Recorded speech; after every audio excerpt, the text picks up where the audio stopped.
At his father's wedding. 8-year-old John bravely steps forward to reveal shocking truths about his father's fiancée, Sarah. Although the event was supposed to be joyous, John's revelation exposes Sarah's abuse and dark secrets, stunning the entire gathering. His father, devastated and shocked, listens as John recounts the truth. Realizing the gravity of the situation, the father immediately calls 911, abruptly ending the wedding and triggering a series of life-altering events. The sun shone bright that day, painting a picture of warmth and happiness. Flowers adorned the aisle, filling the air with a sweet fragrance. John watched the hustle and bustle of the wedding preparations. To everyone else, this was a perfect day. But deep down, John knew something was wrong. His father's fiancée, Sarah, had been a source of fear and confusion in John's young life. The adults could not see what he saw. Sarah's gentle facade hid something sinister. It had started small. Just little things. Sarah would whisper things to John when no one else was around, hurtful, confusing things that made him feel scared. She would pinch him, leave bruises where no one could see, and smile sweetly at his father as if nothing had happened. John was only 8. But he wasn't naive. He knew when someone was being mean. And he knew that what Sarah did wasn't right. His father's laughter had been enough to convince him for a while that things were okay. His dad was happy, happier than he'd been in years. John didn't want to ruin that. But he also knew he couldn't keep the secret forever. The wedding began. Music playing softly in the background. John stood by his father's side, watching as Sarah, in her beautiful white dress, walked down the aisle. Everyone was smiling. But John's heart was pounding in his chest. He could feel the weight of what he needed to do pressing down on him. He looked at his father, so happy and full of love. And John knew he couldn't let this continue. He couldn't let his dad marry someone who wasn't what she seemed. As the officiant asked if anyone had any objections, John stepped forward. The crowd murmured, confused and surprised. His small voice echoed in the silence that had fallen over the garden. "I do," John said, his voice trembling but determined. His father turned to him, a puzzled smile on his face. "Johnny, what are you doing?" he asked gently. John swallowed hard, his hands shaking. "Dad, I need to tell you something about Sarah," he began, tears welling up in his eyes. The guests watched in stunned silence as John spoke, his words cutting through the joyous atmosphere like a knife. He told them everything, the pinches, the cruel words, the threats when no one was watching. He spoke of the fear he felt, the nights he stayed up crying because he didn't know how to tell his father. The crowd gasped, and Sarah's face twisted into a mask of anger and panic. Mark listened in shock, his face paling with every word. He glanced at Sarah, who had gone rigid, her expression a mix of fury and fear. Mark's heart broke as he realized what his son had been enduring. He knelt down in front of John, his hands on his son's shoulders. "Why didn't you tell me sooner?" he asked, his voice barely a whisper. John sobbed. "I didn't want to make you sad. Dad, you were so happy." Mark pulled his son into a tight hug, his eyes filling with tears. He stood up, his face hardening as he looked at Sarah. Without a word, he pulled out his phone and called 911. His voice steady as he explained the situation. The guests watched in stunned silence as the wedding was abruptly called off. As they waited for the police to arrive, John clung to his father's side, feeling both terrified and relieved. Mark's mind raced as he tried to comprehend what his son had endured. He looked at John, seeing the fear still etched on his young face. And he knew he needed to understand the full extent of what had happened. Later that evening, after Sarah had been taken away, Mark sat down with John, determined to hear everything. John hesitated at first, but Mark's gentle encouragement helped him open up. John spoke of the times Sarah had hurt him, how she would grab his arm and squeeze it painfully when no one was around, leaving bruises that he had tried to hide. He talked about how she would lock him in his room for hours as a punishment, making him miss meals. Sarah would tell him that he was a burden, that his father would be happier without him, and that if he ever told anyone, no one would believe him. John recounted the times Sarah had manipulated situations to make him look bad.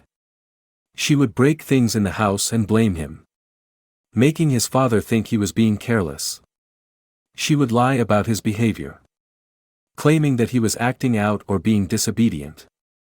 And Mark, unaware of the truth, would sometimes scold John, adding to his confusion and pain.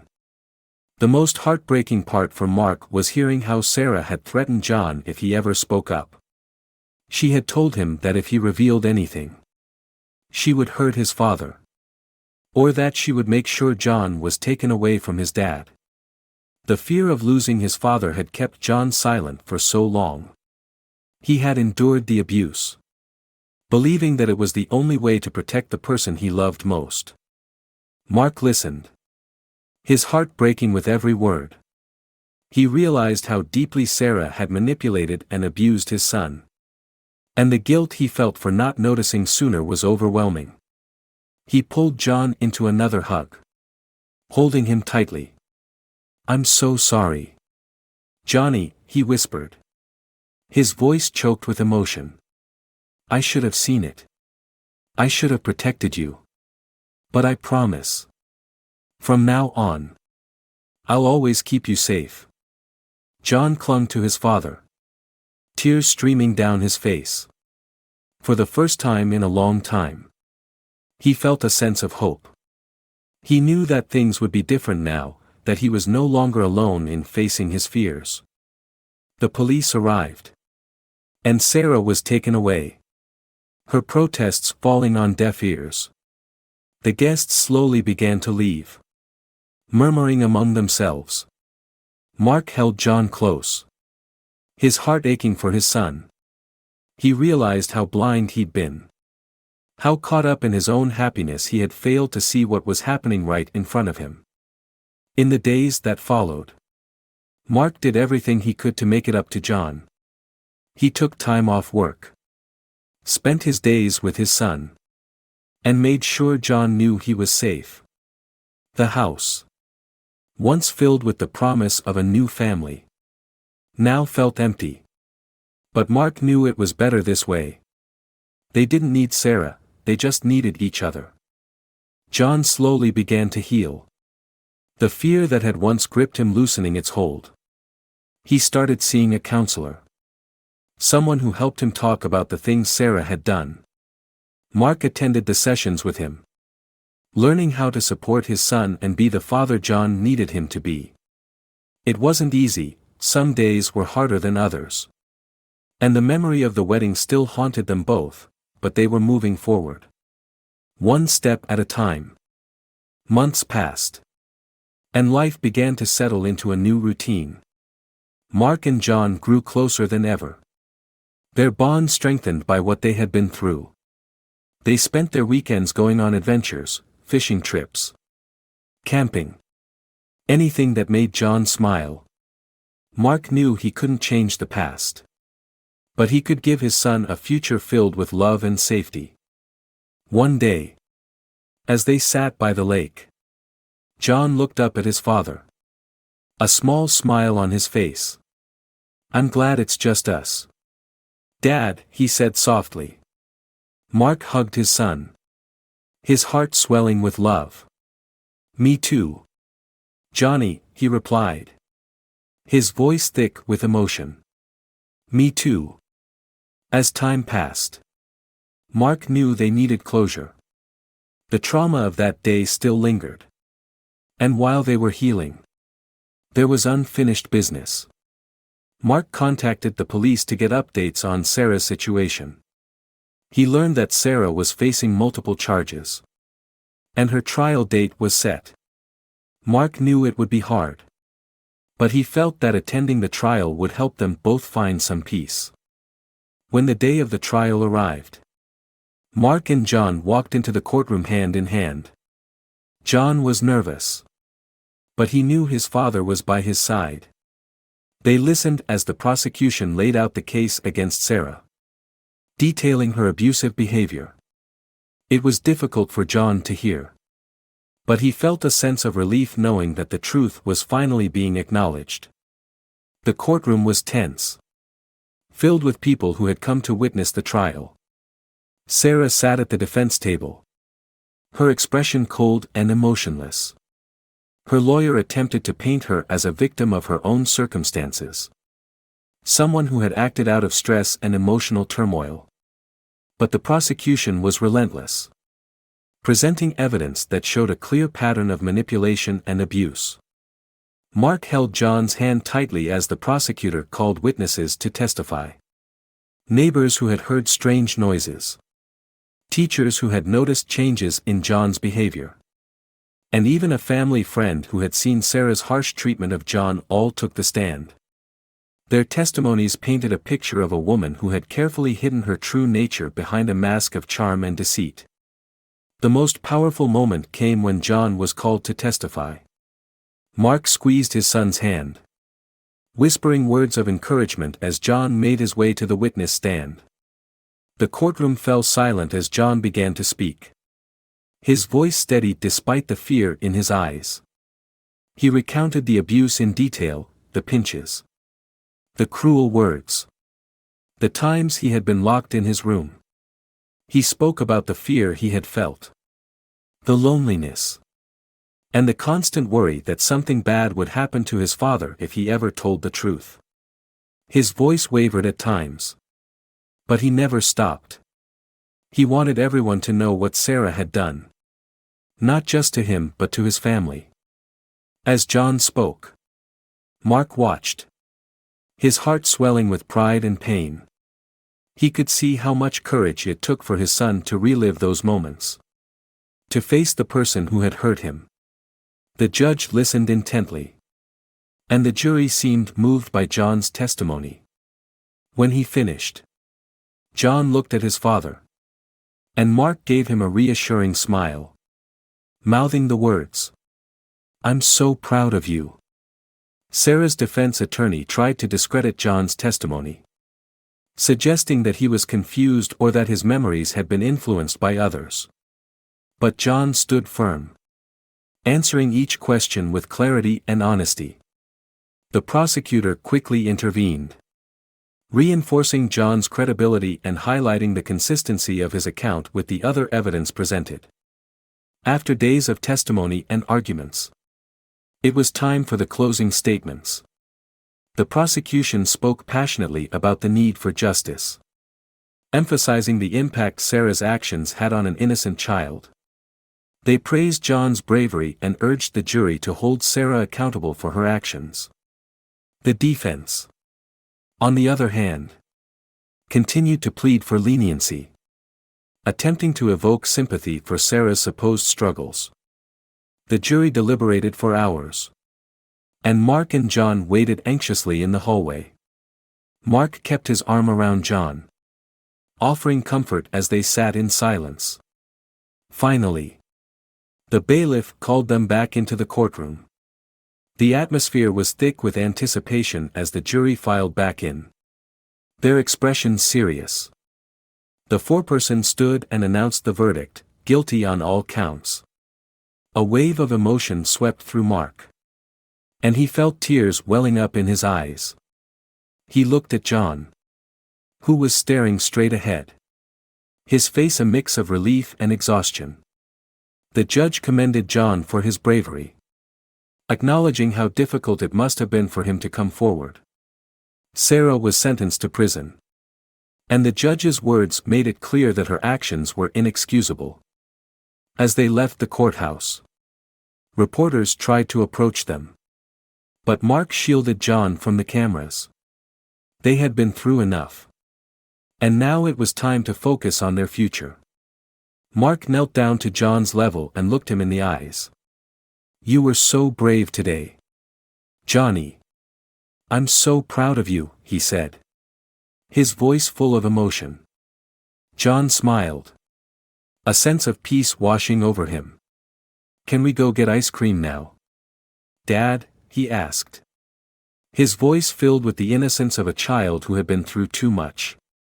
Mark laughed, tears in his eyes, and nodded. "Absolutely, buddy. Let's go."